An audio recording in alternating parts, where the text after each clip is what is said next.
before colonization redrew borders and buried histories.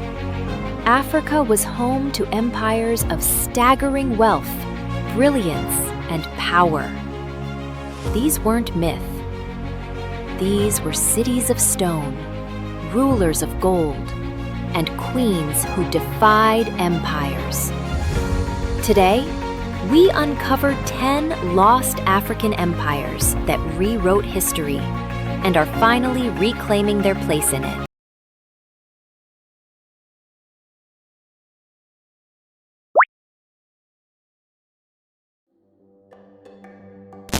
In the dense rainforests of what is now Nigeria, the Kingdom of Benin rose as a marvel of urban planning and artistry.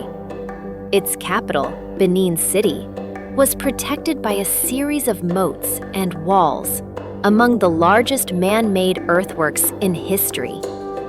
At its heart stood the royal palace, adorned with bronze plaques that told stories of war, diplomacy, and ceremony. These weren't just art. They were historical records cast in brass by guilds under royal patronage.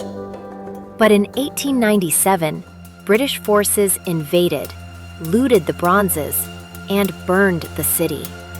Today, museums across Europe house these treasures, while Nigeria fights for their return.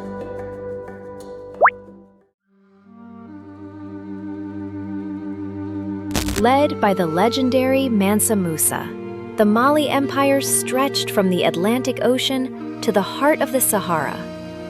His pilgrimage to Mecca in 1324 became legend. He gave away so much gold that it devalued currency along the way. But beyond wealth, Mali was a center of Islamic scholarship. Timbuktu housed universities and libraries where philosophers debated astronomy, medicine, and law, centuries before the Enlightenment reached Europe. Mansa Musa's reign wasn't just golden. It redefined what African power could be. Shaka Zulu was a warrior and strategist who transformed his small tribe into a formidable empire. With his short, stabbing spear, the Iklawa, and the buffalo horn formation, he revolutionized African warfare. His military state expanded rapidly, absorbing or defeating neighboring peoples. Though his reign ended in assassination, the legacy of his tactics influenced South African history for generations. To the south of ancient Egypt, the kingdom of Kush flourished for centuries. But unlike Egypt, it produced powerful warrior queens, Kandakes, who ruled in their own right.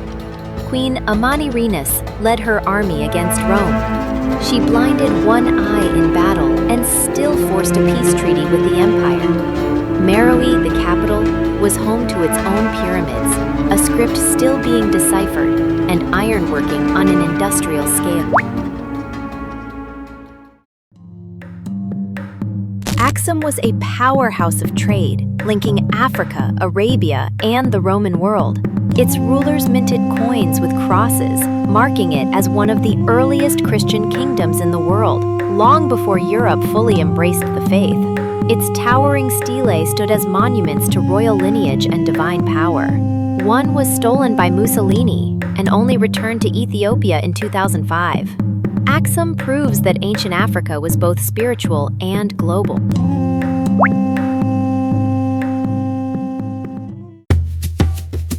Timbuktu wasn't just a myth, it was a beacon of African intellectualism.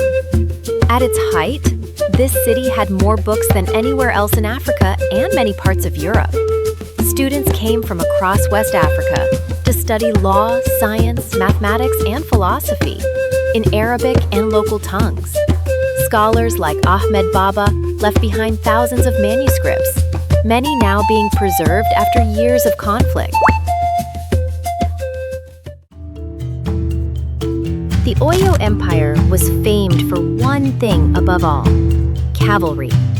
Its elite horsemen gave it dominance across across the savannas of West Africa. Oyo's political system balanced royal authority with a powerful council known as the Oyo Missi. Though weakened by internal strife and slave raids, Oyo remains one of the most structurally advanced empires in African history. In one of the most pivotal moments in African history, Ethiopian forces, led by Emperor Menelik II and Empress Tetu Betul, defeated the Italian army at the Battle of Adwa. It wasn't just a battle, it was a message. Africa would not be conquered without resistance.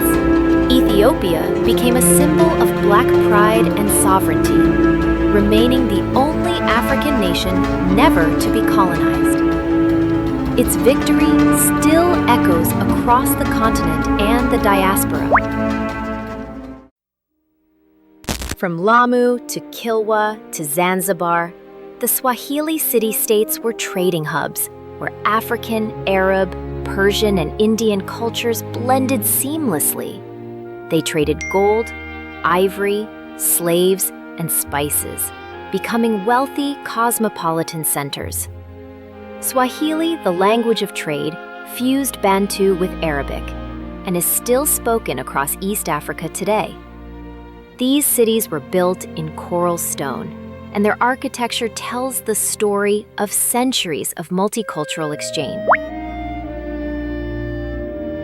Great Zimbabwe was an architectural marvel, an entire city built without mortar, using interlocking stone blocks. It controlled gold and cattle trade across southern Africa, connecting to Swahili ports and Indian Ocean merchants. The soapstone birds found here became a symbol of national pride. Colonial powers once claimed it couldn't have been built by Africans. Today, it stands as undeniable proof of southern Africa's indigenous greatness. These empires weren't lost. They were hidden, ignored, erased. But their memory lives on in the stones, the scrolls, the songs, and the people.